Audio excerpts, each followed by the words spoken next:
आदाब, नमस्कार। आप देख रहे हैं हमारा यूट्यूब चैनल एक शाम टीवी। मैं इस वक्त चांदनी चौक इलाके में मौजूद हूं और राजनीति के ऊपर हम यहां पर चर्चा कर रहे हैं। अभी हमने देखा आप यहां पर कुछ लोगों से जो है पंपलेट बांट रहे हैं, सत्य बहुमत की बात कर रहे हैं, सत्य बहुमत पार्टी की। क्या है ये सत्य बहुमत और जो यहाँ से कैंडिडेट हैं किस तरह जो आप प्रचार कर रहे हैं, क्या रिजल्ट निकल के आ रहा है? सबसे पहले आपको बहुत बहुत धन्यवाद जो आपने ऐसा सवाल किया कि सत्य बहुमत एक राजनीतिक सोच, एक राजनीतिक विचारधारा है जिसमें मुख्य रूप से हमारा ये कहना है कि जिस पार्टी को सबसे ज़्यादा वोट है बहुमत उसका होना चाहिए। यानी कि बहुमत का आधार वोटों का हो, न कि सांसदों और विधायकों के जोड़ तोड़ को। इसी बात के ऊपर सत्य बहुमत पार्टी का गठन हुआ है और सत्य बहुमत पार्टी इसी बात को लेकर के अपने उम्मीदवार श्री सत्यदेव चौधरी जी के जो उम्मीदवार हैं सत्यदेव चौधरी जी, उनके कार्यक्रम को लेकर के हम लोग प्रचार प्रसार इस चांदनी चौक लोकसभा क्षेत्र में 2024 लोकसभा चुनाव को लेकर के कर रहे हैं। उनका कहना है कि जो सारी जो ये गतिविधियां हैं जो आप देख रहे हो, चाहे वो महंगाई हो, बेरोजगारी हो, गंदगी हो, अपराध हो, भ्रष्टाचार हो, उसका मूल कारण है कि हमने एक ऐसी गलत बहुमत को पकड़ रखा है, गलत व्यवस्था को पकड़ रखा है जो कि इस जादुई आंकड़ों संसदों और बहुमत के जो जोड़ से बनता है वो जादुई आंकड़ा, उसको बहुमत मान रखा है। ये बहुमत ही सारी समस्याओं का कारण है और उसका समाधान है सत्य बहुमत, जो कि वोटों के बहुमत से सरकार बनाने की राजनीतिक व्यवस्था है। यानी कि जिस पार्टी को सबसे ज़्यादा वोट मिले, चाहे उसके कैंडिडेट जीत का, चाहे कितने भी जीते हों, चाहे कितने भी हारे हों, उन सभी को वोटों को गिनने के बाद जिसको सबसे ज़्यादा वोट है बहुमत उसका मान करके सरकार बनाइए। चाहे भले आपके चाहे सांसद कितने भी हों, हम सांसदों की गिनती नहीं गिनेंगे, हम वोटों की गिनती गिनेंगे, जिससे कि आप पूरे देश के मतदाताओं का आप वोट लेना पड़ेगा। अगर किसी चांदनी चौक लोकसभा क्षेत्र की बात करें तो पूरे चांदनी चौक सभा लोग के क्षेत्र के मतदाताओं के पास जाना पड़ेगा, उनकी समस्याओं को सुननी पड़ेगी। हम पिछले 1 सालों से इस पे काम कर रहे हैं।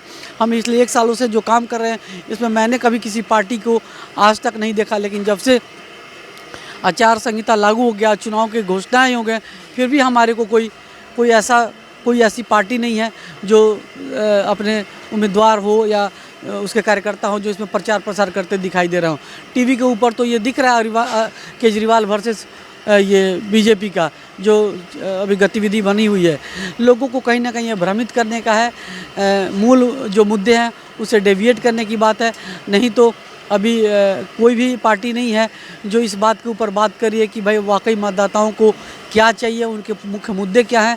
हम सत्य बहुमत लगातार इस बात के ऊपर लोगों से मिल रहे हैं, बात कर रहे हैं कि भाई ये सारी समस्याएं आप इस बात को समझिए। जब तक आप वोटों के बहुमत से सरकार बनाने की राजनीतिक व्यवस्था एक सत्य चांदनी चौक लोकसभा से एक उदाहरण के तौर पे अगर इसको जितवा करके आप देख लो, जब तक ये नहीं करोगे तो आपको ऐसी समस्याएं का सामना जैसे 75 सालों से चलता रहा है ऐसे ही चलता रहेगा। ये इसका कोई समाधान नहीं होने वाला है।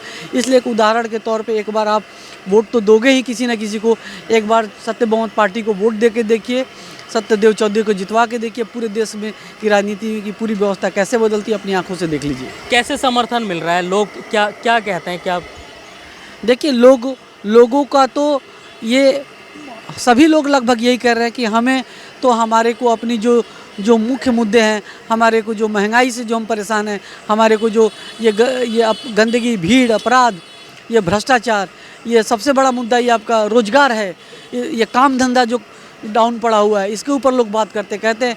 लेकिन बात क्या कि वो भ्रमित है थोड़ा, उनको ये समझ में नहीं आता है। इसका कारण वो किसी नेताओं में देखते हैं। वो चाहते हैं कि फलाना नेता आएगा या कोई उम्मीदवार, फिर वो होता क्या है, चांदनी चौक लोकसभा क्षेत्र से उम्मीदवार बदल दिया पार्टियों ने, अब फिर नए उम्मीदवार आएंगे, फिर वही जो इन्होंने पिछला जिन उम्मीदवारों ने जो काम किया वो नए उम्मीदवार वही काम करेंगे, वो फिर वोट लेने के बाद जीतने के बाद थोड़ी आएंगे।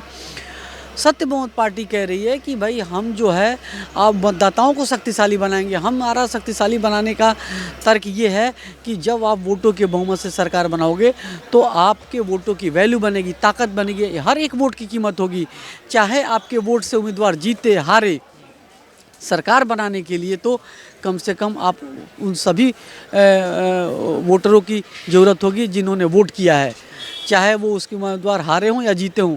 यानी कि आप जो पार्टी के उम्मीदवार हार भी गए उनके भी वोट गिनिए, जीत गए उनके भी वोट गिनिए। जिसको ज़्यादा वोट है उसका बहुमत मानिए। और टोटल जो वोट हैं, जिस हारे हुए भी जीते हुए सबके टोटल वोट, और उसका उदाहरण हम चांदनी चौक से ये जितवा करके दिखाना चाह रहे हैं, उसके ही लिए कैंपेन करें। और ऐसा नहीं है, लोगों का समर्थन है, लोग इस बात को मानते हैं, जो इस बात को समझते हैं वो कहते हैं नहीं वाकई विचार बहुत अच्छा है, तो लोगों का समर्थन तो मिल रहा है।